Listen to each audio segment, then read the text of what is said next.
everyone! It's me, Joella. Welcome to Better Reviews. For today's video, meron tayong ipa-product reviews at yung product na yon is itong Madre de Cacao Pure Leaves Extract for Dogs. So guys, nabili ko siya sa pet shop ng 105 pesos lang kasi last week ni-rashes yung dog ko. So, ito lang yung nakita ko and best recommended din siya. Tapos, sinearch ko din siya. So, pwede siya sa antibacterial, pwede rin sa anti-tick, helps regrow yung hair niya, and help heal hot spot, rashes, and sores. Antiseptic, ayan siya guys. Yan. So, yung ingredients niya is water, Gliricidia, Sepium, Madre de Cacao Extract, Fragrance. So, ipapakita ko sa inyo guys kung anong nangyari dun sa aso ko last week bago ko siya lagyan nito. So, guys, ipapakita ko sa inyo kung ano nangyari dun sa dog ko last week bago ko siya lagyan nung Madre de Cacao. So, ito siya, guys. Hindi sobrang ganda talaga nung nangyari last week sa kanya. Kaya, kailangan ko talaga maglagay ng ganyan sa kanya. So, ayan siya, oh. Nagka-rashes yung katawan niya, as in buo. So, kinailangan din namin siyang ipakalbo. Tapos, ayan siya, yung banda dito and dito. Talagang ang lala, pati yung sa tiyan niya. Then, guys, ipapakita ko din sa inyo yung after 3 days or 4 days nung nilalagyan ko na siya and kung may nagbabago ba. So, as of now nun, ayan na siya. Tapos, yung ditong part niya is nawawala na. Tapos, yung sa dito niya, wala na rin. Tapos, kumakapal na din yung balahibo niya. That's why, nakasulat din naman dito, helps regrow yung hair.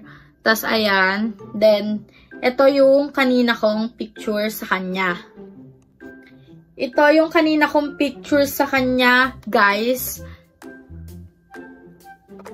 Which is, umokay na yung balat niya talaga, as in. Umokay na yung balat niya and talagang kumakapal na yung buhok niya, bumabalik ulit sa dati. Ayan siya. Diba? Kita naman, diba? Wala na. Pati yun sa dito niya. Ayan o. Ang kapal ng balahibo. And, ito na lang yung natira niyang sugat, guys. Ang laki talaga nung pinagbago simula nung nilagyan ko nitong Madre de Cacao.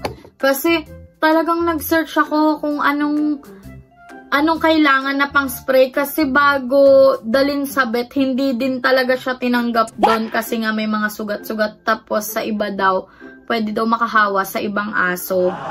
So, hindi na namin siya napacheck up. Then, as of now, ito na lang po yung natira sa kanya na rashes. Sa tenga na lang.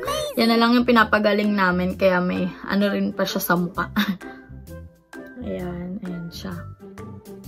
Kumapal din yung balahibo niya. Kaya sobrang ganda talaga ng product na yun. As in, 105 lang siya and paubos ko na siya. Ayan. Ito siya before. Ayan, oh. Grabe, diba? Tapos kalbong-kalbo.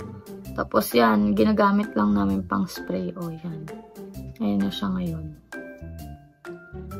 Tapos guys, nakalagay na din pala dito yung direction niya. At saka mas okay talaga siya kapag inisprayan nyo, kailangan paliguan nyo muna. Tapos, almost 1 week nyo din wag siyang papaliguan para mas makita nyo yung nangyayari sa skin niya. Kasi ako, sinunod ko talaga yung nakasulat dito na 4 to 5 days bago mo siya paliguan para mas makita nyo yung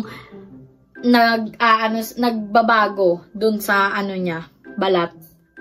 Then guys, kailangan nyo din siya lagyan nung mas sa ulo ng aso para hindi nila madilaan yung inisprayan nyo neto kasi bawal. Tapos, avoid spraying to eyes, nose, mouth, and inside the ears. So, kapag naglalagay ako guys ng pang spray sa kanya, yung dito banda sa tenga niya, naglalagay ako ng bulak tapos pinapahid ko lang.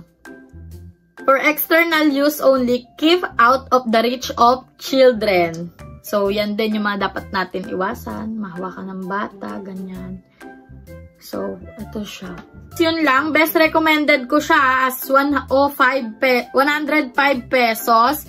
Sobrang good na nung nangyari dun sa aso ko. And siguro bukas, papaliguan ko na din siya since tenga na lang naman yun sa problem niya.